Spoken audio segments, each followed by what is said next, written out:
जय हिंद साथियों, good morning. मैं आपका दोस्त एंड होस्ट बिलास जैन स्वागत करता हूं आप सबका SLH एकेडमी पर। दोस्तों, डेली करंट अफेयर्स की क्लास में आप सबका स्वागत है। दोस्तों, आप सब वीडियो को पूरा मन लगा कर देखें एंड एक्स्ट्रा डिटेल्स पर पूरा ध्यान दें, और जो एक्स्ट्रा डिटेल्स हो उन्हें प्लीज़ पेन कॉपी से लिखते हुए चलें। बिना किसी एक्स्ट्रा बात के वीडियो स्टार्ट करते हैं एक मोटिवेशनल लाइन्स के साथ। और आज की मोटिवेशनल लाइन्स हैं: जिंदगी में तकलीफ कितनी भी हो कभी हताश मत होना। जिंदगी में तकलीफ कितनी भी हो कभी हताश मत होना, क्योंकि धूप कितनी भी तेज क्यों ना हो समंदर कभी सूखा नहीं करते। दोस्तों, इन्हीं लाइंस के साथ आप सबसे दरखास्त है कि प्लीज़ वीडियो अगर पसंद आए तो वीडियो को लाइक करें, शेयर करें और चैनल को सब्सक्राइब करना बिल्कुल भी ना भूलें। और देखते हैं आज का पहला प्रश्न। आज का पहला प्रश्न है: जकार्ता में आसियान सचिवालय में भारत का अगला राजदूत किसे नियुक्त किया गया है? आपके ऑप्शंस हैं: ए जयंत खोबरागडे, बी राहुल सचदेवा, सी अनिल खोबरागडे और डी विक्रम मिस्त्री। तो दोस्तों, आपको बता दें कि जकार्ता में जयंत खोबरागडे को जकार्ता में आसियान सचिवालय में भारत का अगला राजदूत नियुक्त किया गया है। और साथ ही दोस्तों आपको बताएंगे तो विदेश मंत्रालय के बयान के अनुसार जयंत खोबरागडे अभी मुख्यालय में संयुक्त सचिव के रूप में कार्यरत हैं। उन्हें जकार्ता में आसियान सचिवालय में भारत का अगला राजदूत नियुक्त किया गया है। और खोबरागडे 1995 बैच में के भारतीय विदेश सेवा के अधिकारी हैं। दोस्तों, आपको और बता दें तो आसियान की तरफ नज़र डालेंगे तो आसियान की स्थापना 6 अगस्त 1967 को हुई थी, और इसकी स्थापना बैंकॉक थाईलैंड में हुई थी। स्थापना दोस्तों बैंकॉक थाईलैंड में है और मुख्यालय जकार्ता में है। तो आप याद रखें, जकार्ता इंडोनेशिया में इसका मुख्यालय है और स्थापना बैंकॉक थाईलैंड में हुई थी। इसके वर्तमान अध्यक्ष ली सेन लूंग हैं तथा महासचिव लिम जैक होई हैं। तो दोस्तों, आप अध्यक्ष और महासचिव का नाम ध्यान से याद रखें, क्योंकि आसियान के बारे में पूछा जा सकता है। देखते हैं दोस्तों आज का अगला प्रश्न। और आज का अगला प्रश्न है: किस राज्य सरकार ने हाल ही में महात्मा गांधी राष्ट्रीय रोजगार ग्रामीण रोजगार गारंटी अधिनियम मनरेगा के तहत कार्य दिवसों की संख्या को मौजूदा 100 दिनों से बढ़ाकर 150 दिन करने की घोषणा की है? आपके ऑप्शंस हैं: ए झारखंड, बी उत्तराखंड, सी दिल्ली और डी पंजाब। तो दोस्तों, आपको बता दें कि हाल ही में उत्तराखंड सरकार ने महात्मा गांधी राष्ट्रीय ग्रामीण रोजगार गारंटी अधिनियम के तहत कार्य दिवसों की संख्या को मौजूदा 100 दिनों से बढ़ाकर 150 दिन करने की घोषणा की है। मनरेगा के तहत कार्य दिवसों में वृद्धि की यह घोषणा उत्तराखंड के मुख्यमंत्री त्रिवेंद्र सिंह रावत ने की थी। और मनरेगा कार्य दिवसों को बढ़ाने में आने वाली लागत का वहन उत्तराखंड सरकार द्वारा किया जाएगा। तो मनरेगा वर्ष 2005 में पारित हुआ था। यह पॉइंट आप बहुत अच्छे से हाईलाइट कर लें कि मनरेगा कब हुआ था पारित? 2005 में पारित किया गया था। और मनरेगा का उद्देश्य ग्रामीण क्षेत्रों में आजीविका सुरक्षा प्रदान करने के लिए 100 दिनों का रोजगार प्रदान करना है। दोस्तों, नज़र डालेंगे उत्तराखंड की तरफ तो उत्तराखंड को यहाँ देखेंगे भारत के नक्शे में उत्तर में है, उत्तर प्रदेश के ऊपर में। और इसकी अगर सीमाएं देखेंगे दोस्तों तो उत्तराखंड की सीमाएं ऊपर तिब्बत और नेपाल से लगती हैं, और अंतर्राष्ट्रीय सीमाएं और राजकीय सीमाएं हिमाचल प्रदेश और उत्तर प्रदेश से रखती हैं। उत्तराखंड में स्थित दो तीन चीज़ें बहुत इंपॉर्टेंट हैं जो आपको सामने स्क्रीन पर दिख रही हैं, और वो आपको बता दें कि फूलों की घाटी उत्तराखंड में है। भारत का सबसे बड़ा डैम है जो टेहरी डैम, और यह कहाँ है? टेहरी डैम है उत्तराखंड में। और टेहरी डैम किन नदियों पर है? तो भागीरथी और भीलंगना नदी पर टेहरी डैम है। माउंट एवरेस्ट पर चढ़ने वाली सबसे पहली महिला बचेंद्री पाल उत्तराखंड से थी। और भारत का सबसे पुराना पार्क मतलब नेशनल पार्क है Jim Corbett national park, Uttarakhand के नैनीताल में है। साथ ही दोस्तों आपको और बता दें, यहाँ पर दो और नेशनल पार्क स्थित हैं। एक राजाजी नेशनल पार्क बहुत इंपॉर्टेंट है जो, और जिम कॉर्बेट के साथ राजाजी नेशनल पार्क आप याद रखें। दोस्तों, आपको बताएं कि उत्तराखंड भारत का एकमात्र ऐसा राज्य है जहां की राजभाषा संस्कृत राजभाषा है। उत्तराखंड की राजधानी देखेंगे दोस्तों तो उत्तराखंड की राजधानी देहरादून है, जैसे कि ये दिख रही है हमें मैप में। और साथ में उत्तराखंड की स्थापना 9 नवंबर 2000 को हुई थी। यहाँ के वर्तमान मुख्यमंत्री त्रिवेंद्र सिंह हैं, जो अभी फोटो में आप देख पा रहे होंगे, तथा यहाँ की वर्तमान राज्यपाल बेबी रानी मौर्य हैं, जो आपको यहाँ दिख रही हैं। साथ ही यहाँ पर परियोजनाएं देखें तो उत्तराखंड की पहली परियोजना है जो ग्लौगी जल विद्युत परियोजना 1909 से अभी तक कार्यरत है, बिल्कुल चल रही है। दूसरी टेहरी परियोजना जो भागीरथी और भीलंगना नदी पर है। तीसरी है विष्णु प्रयाग परियोजना जो अलकनंदा नदी पर है। धौलीगंगा परियोजना धौलीगंगा नदी पर है। पंचेश्वर परियोजना और मनेरी परियोजना इंपॉर्टेंट है जो भागीरथी नदी पर है। दोस्तों, इसी के साथ देखते हैं आज का अगला प्रश्न। और आज का अगला प्रश्न है: हाल ही में किस राज्य ने अपने पहले बाल सुलभ पुलिस स्टेशन का उद्घाटन किया है? आपके ऑप्शंस हैं ए उत्तर प्रदेश, बी उत्तराखंड, सी मध्य प्रदेश और डी महाराष्ट्र। तो दोस्तों आपको बता दें कि हाल ही में उत्तराखंड के मुख्यमंत्री त्रिवेंद्र सिंह रावत, अभी बताया आपको, ने उत्तराखंड के पहले बाल सुलभ पुलिस स्टेशन का उद्घाटन किया है, करने वाले हैं। और इसका उद्देश्य देखेंगे दोस्तों तो अपराधों से जुड़े बच्चों को एक अनुकूल वातावरण प्रदान करना इसका मुख्य उद्देश्य है। उत्तराखंड की बाल संरक्षण समिति की सिफारिश पर लगभग 5 लाख रुपए के बजट के साथ डालनवाला पुलिस स्टेशन में बाल सुलभ पुलिस इकाई की स्थापना की गई। दोस्तों इसी के साथ आपको बता दें कि बच्चों को निर्भीकता का आभास दिलाने के लिए बाल सुलभ पुलिस स्टेशन की स्थापना की जाती है। और इनमें क्या खास होता है यह बता दें तो इनमें दीवारों पर रंगीन चित्रकारी होती है जिससे बच्चों को मनोरंजक लगे, तथा पुलिस वाले अपनी ओरिजिनल वर्दी की जगह कैजुअल ड्रेस में होते हैं जिससे बच्चे उनसे डरे ना। देखते हैं दोस्तों आज का अगला प्रश्न, और आज का अगला प्रश्न है भारतीय रिजर्व बैंक ने धोखाधड़ी के बारे में उसे बताने में देरी के लिए स्टैंडर्ड चार्टर्ड बैंक पर कितने करोड़ रुपए का जुर्माना लगाया है? आपके ऑप्शंस हैं ए 4 करोड़ रुपए, बी 2 करोड़ रुपए, सी 3 करोड़ रुपए और डी 5 करोड़ रुपए। तो दोस्तों आपको बता दें कि भारतीय रिजर्व बैंक ने धोखाधड़ी के बारे में उसे बताने में देरी के लिए स्टैंडर्ड चार्टर्ड बैंक पर 2 करोड़ रुपए का जुर्माना लगाया है। साथ ही दोस्तों आपको और बताएं तो स्टैंडर्ड चार्टर्ड बैंक पर आर्थिक जुर्माना reserve bank of India direction 2016 के कुछ निर्देशों का पालन नहीं करने के चलते लगाया गया। तो डायरेक्शन का ईयर आप याद रखें कि कौन सा एक्ट आता है, तो reserve bank of India direction 2016। और केंद्रीय बैंक ने एक बयान में कहा कि आरबीआई की धोखाधड़ी के बारे में बताने में देरी के लिए जुर्माना लगाया गया है, क्योंकि यह अगर धोखाधड़ी की गई थी तो वह तुरंत बताई जानी थी आरबीआई के निर्देश अनुसार, लेकिन उस देरी से बताई गई है। और इसका पता 31 मार्च 2018 और 31 मार्च 2019 को बैंक के सांविधिक निरीक्षण के दौरान चला है। दोस्तों नज़र डालेंगे आरबीआई की तरफ, तो आरबीआई की स्थापना 1 अप्रैल 1935 को हुई थी। इसका मुख्यालय मुंबई में है तथा वर्तमान गवर्नर शक्तिकांत दास हैं। साथ ही इसे एक और नया नाम दिया जाता है, मतलब एक नाम दिया जाता है बैंकर्स बैंक कहा जाता है, मतलब बैंकों का भी बैंक आरबीआई को कहा जाता है। देखते हैं दोस्तों आज का अगला प्रश्न, और आज का अगला प्रश्न है निम्न में से किस बॉलीवुड अभिनेता के नाम पर दक्षिणी दिल्ली के एंड्रयूजगंज में एक सड़क का नामकरण किया जाएगा? आपके ऑप्शंस हैं ए सलमान खान, बी अमिताभ बच्चन, सी सुशांत सिंह राजपूत और डी प्रेम चोपड़ा। तो दोस्तों आपको बता दें कि दक्षिणी दिल्ली के एंड्रयूजगंज में एक सड़क का नाम जल्द ही दिवंगत अभिनेता सुशांत सिंह राजपूत के नाम पर किया जाएगा। इलाके के नगर निकाय ने इससे संबंधित प्रस्ताव को मंजूरी दे दी है। यह खबर सुशांत सिंह के 35वें जन्मदिन पर सबके सामने आई है। 35वां जन्मदिन इनका अभी हाल ही में 22 जनवरी को मनाया गया। पिछले साल 14 जून को मुंबई के बांद्रा में अपने घर में सुशांत सिंह मृत मिले थे। इन्होंने सुसाइड की थी 14 जून के दिन। और दक्षिण दिल्ली नगर निगम में कांग्रेस पार्षद अभिषेक दत्त ने सितंबर 2020 में सड़क का नाम अभिनेता के नाम पर रखने का प्रस्ताव रखा था। देखते हैं दोस्तों आज का अगला प्रश्न, और आज का अगला प्रश्न है सड़क परिवहन एवं राजमार्ग मंत्रालय तथा किस संस्था ने प्राकृतिक आपदा प्रबंधन के क्षेत्र में सहयोग के लिए एक सहमति पत्र पर हस्ताक्षर किए हैं? आपके ऑप्शंस हैं ए डीआरडीओ, बी इसरो, सी नासा और डी एनटीपीसी। तो दोस्तों आपको बता दें कि सड़क परिवहन और राजमार्ग मंत्रालय द्वारा तथा रक्षा अनुसंधान एवं विकास संगठन ने प्राकृतिक आपदा प्रबंधन के क्षेत्र में सहयोग के लिए एक सहमति पत्र पर हस्ताक्षर किए हैं। समझौते के मुताबिक डीआरडीओ और सड़क परिवहन एवं राजमार्ग मंत्रालय भू खतरा प्रबंधन से संबंधित पारस्परिक लाभ के विभिन्न क्षेत्रों में सहयोग करेंगे। डीआरडीओ भारत की रक्षा से जुड़े अनुसंधान कार्यों के लिए देश की अग्रणी संस्था है। यह संगठन भारतीय रक्षा मंत्रालय की एक अनुषंगिक इकाई के रूप में काम करता है। तो दोस्तों अगर डीआरडीओ की मात्र संस्था पूछ ली जाए तो रक्षा मंत्रालय है, और इसके लिए उत्तरदायी मंत्री राजनाथ सिंह होंगे। ठीक है दोस्तों, इसके साथ आपको डीआरडीओ के बारे में और बता दें तो डीआरडीओ की स्थापना 1958 में हुई थी, जिसका मुख्यालय नई दिल्ली में है तथा इसके वर्तमान अध्यक्ष जी सतीश रेड्डी हैं। देखते हैं दोस्तों आज का अगला प्रश्न, और आज का अगला प्रश्न है निम्न में से किस राज्य सरकार ने बागवानी विकास मिशन की घोषणा की है? आपके ऑप्शंस हैं ए गुजरात, बी बिहार, सी तमिलनाडु और डी झारखंड। तो दोस्तों आपको बता दें कि हाल ही में गुजरात के मुख्यमंत्री ने बागवानी विकास मिशन की घोषणा की।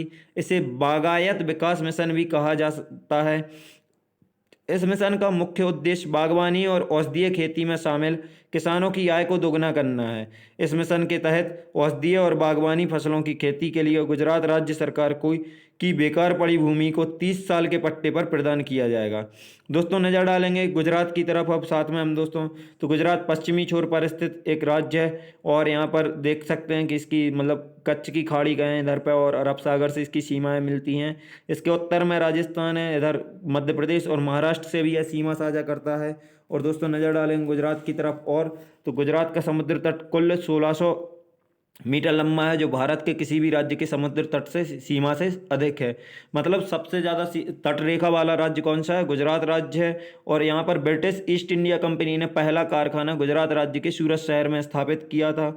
तो यह इतिहास से संबंधित एक प्रश्न हो गया आपका। और गुजरात का गांधीनगर शहर एशिया का सबसे अधिक हरियाली वाला शहर कहा जाता है। तो एशिया का सबसे अधिक हरियाली वाला शहर कौन सा कहा जाता है? गुजरात का गांधीनगर शहर। दोस्तों नज़र डालेंगे गुजरात की तरफ, तो गुजरात की राजधानी गांधीनगर है, आप नक्शे में देख पा रहे होंगे। साथ ही आपको बता दें तो गुजरात के मुख्यमंत्री विजय रूपाणी जी हैं तथा गवर्नर आचार्य देवव्रत जी हैं।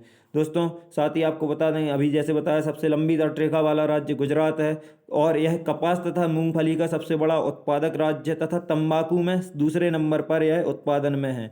यहाँ पर नेशनल पार्क देखेंगे दोस्तों, तो पहला है गिर राष्ट्रीय उद्यान, जहाँ एशियाई शेर, एकमात्र ऐसा स्थान जहाँ एशियाई शेर पाए जाते हैं। बेलावदार राष्ट्रीय उद्यान, बसंदा राष्ट्रीय उद्यान, मैरीन राष्ट्रीय उद्यान, यहाँ का लोक नृत्य गरबा लोक नृत्य है। और यहाँ पर स्टैच्यू ऑफ यूनिटी है, जो दुनिया की सबसे ऊंची प्रतिमा है सरदार वल्लभ भाई पटेल की। सोमनाथ मंदिर, जो 12 ज्योतिर्लिंगों में से पहला ज्योतिर्लिंग है, तथा द्वारकाधीश मंदिर भी यहाँ पर स्थित है, जो 4 धामों में से एक धाम है। यहाँ के 2 मुख्य बंदरगाह हैं, कांडला बंदरगाह तथा लोथल बंदरगाह। और लोथल बंदरगाह सिंधु घाटी सभ्यता से संबंधित बंदरगाह भी है, तो इसे भी आप याद रखें कि सिंधु घाटी सभ्यता में खोजा गया लोथल बंदरगाह गुजरात में है और पश्चिम का गहना कहा जाता है गुजरात को। साथ ही आपको बता दें कि यहाँ पर भारत का सबसे बड़ा जिला है और वह जिला है कच्छ, जो गुजरात का सबसे बड़ा है, साथ ही भारत का सबसे बड़ा जिला भी कच्छ है। और सूरत, तो हीरे की, जो अभी हमने देखा कि सबसे पहला कारखाना सूरत में स्थापित किया गया था। तो दोस्तों आपको बता दें कि दुनिया विश्व का सबसे बड़ा हीरा पॉलिश के लिए प्रसिद्ध अगर कोई स्थान है तो सूरत है और यहाँ पर विश्व के 60% हीरे पॉलिश किए जाते हैं। और दोस्तों आपको बता दें कि राष्ट्रीय स्वच्छता सूचकांक में गुजरात तीसरे स्थान पर रहा है, जो हाल ही में जारी किया गया था। और भारत का सबसे बड़ा प्राइवेट बंदरगाह अगर कहाँ पर है तो गुजरात में, जिसका नाम है मुंद्रा। और विश्व की सबसे बड़ी तेल रिफाइनरी जामनगर रिफाइनरी गुजरात में है तथा यह भारत का सबसे बड़ा नमक तथा दूध का उत्पादक राज्य है। और विश्व का सबसे बड़ा वाइट सॉल्ट डेजर्ट कच्छ का रण है और सरदार सरोवर परियोजना नर्मदा नदी पर गुजरात में है। इतनी सारी डिटेल्स दोस्तों गुजरात से। उम्मीद करता हूँ यहाँ से आपके कम से कम कहीं से भी क्वेश्चन पूछ लिया जाए तो ऑल इंपॉर्टेंट क्वेश्चंस कवर हो गए होंगे और ये सारे पॉइंट्स जो मैंने आपको बताए कहीं ना कहीं प्रीवियस ईयर एग्जाम्स में पूछे गए हैं। देखते हैं दोस्तों आज का अगला प्रश्न। और आज का अगला प्रश्न है, इलेक्ट्रॉनिक्स और सूचना प्रौद्योगिकी मंत्रालय ने किसके साथ साझेदारी में एक क्वांटम कंप्यूटिंग एप्लीकेशन लैब की स्थापना की घोषणा की है? आपके ऑप्शंस हैं, A Google web services, B Alibaba web services, C Amazon web services और डी लिक्विड वेब सर्विसेज। तो दोस्तों आपको बता दें कि इलेक्ट्रॉनिक्स एवं सूचना प्रौद्योगिकी मंत्रालय ने देश में क्वांटम कंप्यूटिंग पर आधारित शोध एवं विकास को बढ़ावा देने के लिए अमेजन वेब सर्विसेज के सहयोग से देश में एक क्वांटम कंप्यूटिंग एप्लीकेशन लैब स्थापित किया है।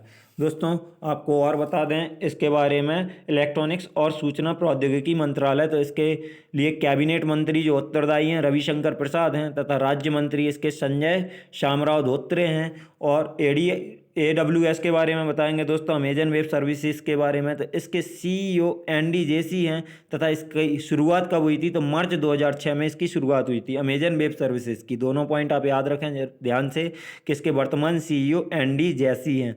देखते हैं दोस्तों आज का अगला प्रश्न। और आज का अगला प्रश्न है, हाल ही में किस राज्य के मुख्यमंत्री ने अवलोकना सॉफ्टवेयर लॉन्च किया है? आपके ऑप्शंस हैं, ए आंध्र प्रदेश, बी कर्नाटक, सी तेलंगाना और डी तमिलनाडु।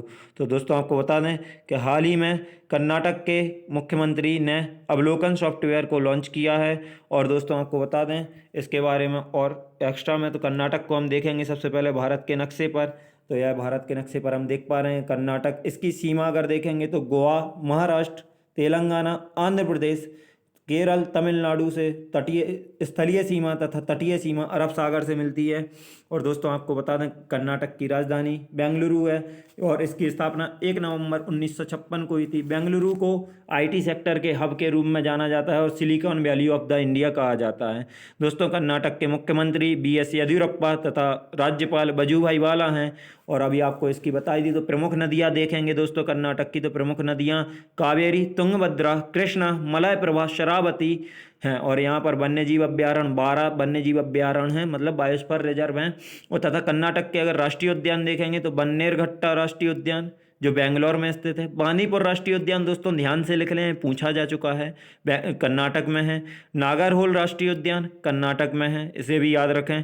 अंसी राष्ट्रीय उद्यान, कुद्रेमुख राष्ट्रीय उद्यान, डबल स्टार लगा लें दोस्तों, इस पे पूछे जाने की बहुत ज़्यादा संभावना है। और मुदुमलाई राष्ट्रीय उद्यान, इसको को भी इम्पोर्टेंट ही माने आप, याद रखें। और दोस्तों साथ ही आपको बता दें कि शरावती नदी पर जोंग जलप्रपात है जिसकी ऊंचाई 253 मीटर है। और साथ ही यह भारत का सबसे ऊंचा जलप्रपात है, जिसे जोंग जलप्रपात को गौरचुप्पा जलप्रपात भी कहते हैं। देखते हैं दोस्तों आज का अगला प्रश्न, और आज का अगला प्रश्न है नीति आयोग के द्वारा जारी इंडिया इनोवेशन इंडेक्स 2020 में कौन सा राज्य दोबारा देश के सबसे नवाचारी इनोवेशन प्रमुख राज्य के रूप में पहले स्थान पर रहा है? आपके ऑप्शन हैं ए गुजरात, बी महाराष्ट्र, सी उत्तराखंड और डी कर्नाटक।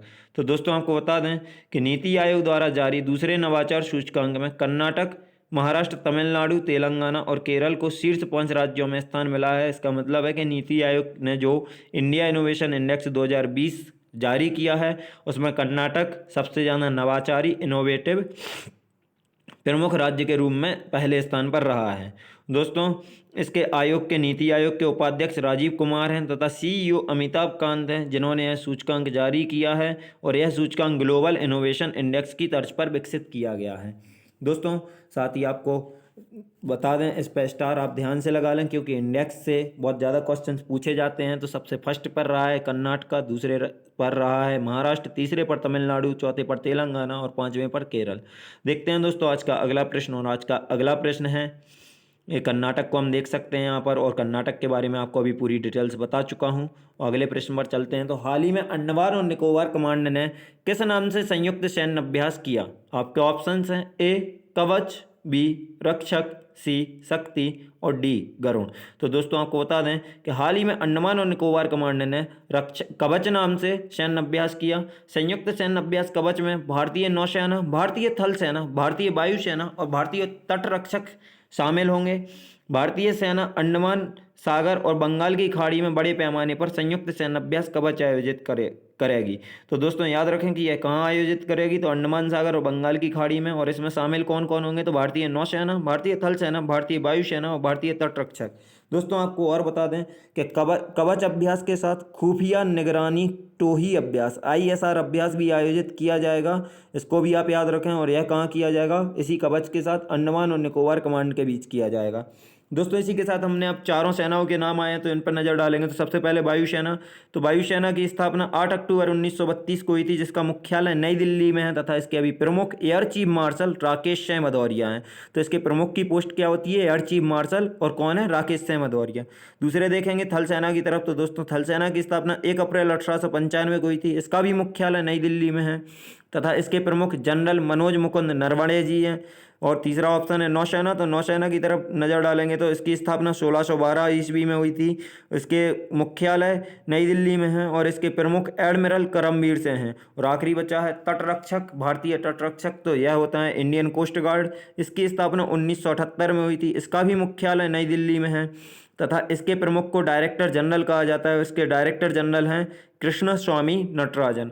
देखते हैं दोस्तों आज का अगला प्रश्न, और आज का अगला प्रश्न है हाल ही में उन्नी कृष्णन नामबोथरी का निधन हो गया है, वह क्या थे? आपके ऑप्शंस हैं ए राजनेता, बी संगीतज्ञ, सी लेखक और डी अभिनेता। तो दोस्तों आपको बता दें कि हाल ही में जिनका उन्नी कृष्णन नामबोथरी का निधन हुआ है वह एक अभिनेता थे और यह एक अनुभवी मलयालम अभिनेता थे जिनका निधन हो गया है। देखते हैं दोस्तों आज का आखिरी प्रश्न, और आज का आखिरी प्रश्न है ऊकला के द्वारा जारी 2020 global internet speed test index में 139 देशों में भारत कौन से स्थान पर रहा है? आपके ऑप्शंस हैं 112वें स्थान पर, बी 118वें स्थान पर, सी 129वें स्थान पर और डी 99वें स्थान पर। तो दोस्तों इस क्वेश्चन पर ट्रिपल स्टार लगा लेना बहुत ज़्यादा महत्वपूर्ण है और पूछे जाने की बहुत ज़्यादा संभावनाएं हैं। और आप याद रखें कि ऊकला के द्वारा जारी 2020 global internet speed test index में 139 देशों में भारत 129वें स्थान पर रहा है। और इसी मामले में ब्रॉडबैंड स्पीड के मामले में देखेंगे तो 176 देशों में 65वें स्थान पर रहा है। और इस सूची में सबसे पहले स्थान पर कतर रहा है और कतर ने दक्षिण कोरिया और यूएई को पछाड़ा कर यह पहला स्थान हासिल किया है, क्योंकि पहले दक्षिण कोरिया फर्स्ट पर था, यूएई सेकंड पर और कतर थर्ड पर था, लेकिन अब कतर फर्स्ट पर है, दक्षिण कोरिया सेकंड पर और यूएई थर्ड पर है। दोस्तों यहाँ तक यहीं हमारी वीडियो समाप्त होती है। वीडियो को अंत तक देखने के लिए धन्यवाद। और अगर आपको हमारी वीडियो पसंद आई हो तो प्लीज़ वीडियो को लाइक करें, शेयर करें और चैनल को सब्सक्राइब करें। ध्यान रखें दोस्तों, मैं बीच में आपका समय बिल्कुल भी नहीं खाऊंगा। जितना समय लूँगा पूरा आपके लिए उपयोगी होगा और इसकी पीडीएफ आपको टेलीग्राम पर दे दी जाएगी। अगर आप हमारी टीम से फेसबुक, इंस्टाग्राम और टेलीग्राम पर जुड़ना चाहते हैं तो डिस्क्रिप्शन बॉक्स से लिंक द्वारा आप जुड़ सकते हैं। वीडियो को अंत तक देखने के लिए एक बार फिर से धन्यवाद। जय हिंद, जय भारत। अपना सहयोग यूं ही बनाए रखें, क्योंकि आपका सहयोग ही हमारी मेहनत को सफल बना सकता है। जय हिंद दोस्तों, जय भारत।